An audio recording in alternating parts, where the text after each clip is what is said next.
திமுகவின் தேர்தல் அறிக்கை தயாரிப்பது தொடர்பாக சென்னை கோபாலபுரத்தில் அக்கட்சியின் தலைவர் கருணாநிதி தலைமையில் ஆலோசனைக் கூட்டம் நடைபெற்று வருகிறது.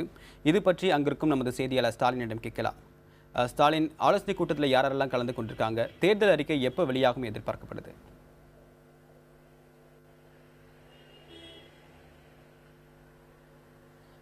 தேவா, திமுகவின் தேர்தல் அறிக்கை தயாரிப்பு குழு ஆலோசனை கூட்டமானது திமுக தலைவர் கருணாநிதி தலைமையில் தற்போது நடைபெற்று வருகிறது.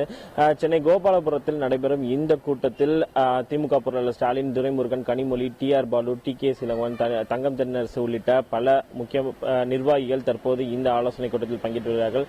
திமுகவின் தேர்தல் அறிக்கையை பொறுத்தவரை அதனை தயாரிப்பதற்கு கடந்த 3 மாதங்களுக்கு முன்பு திமுக சார்பில் 10 பேர் கொண்ட குழுவானது அமைக்கப்பட்டது. அந்த குழுவானது தமிழகம் முழுவதும் மண்டல ரீதியாக சென்று பலதரப்பட்ட மக்களை நேரடியாக சந்தித்து தேர்தல் அறிக்கையில் எது போன்ற விஷயங்கள் இடம்பெற வேண்டும் என்ற ஒரு கருத்தையும் கேட்டறிந்தனர். குறிப்பாக பொதுமக்களாகட்டும், தொழில் முனைவோர், விவசாயிகள் என பலதரப்பட்ட மக்களை தொடர்ச்சியாக சந்தித்து இந்த தேர்தல் அறிக்கையானது தயாரிக்கப்பட்டு வருவதாகத்தான் திமுக வட்டார தகவல்கள் தெரிவிக்கின்றன. இந்த தேர்தல் அறிக்கையை பொறுத்தவரை தற்போது இந்த தேர்தல் அறிக்கை தயாரிக்கும் பணியானது முடிவடைந்து விட்டதாகவும் அதனை இறுதி செய்யும் பணியில் தான் தற்போது திமுக ஈடுபட்டுள்ளதாக தகவல்கள் தெரிவிக்கின்றன.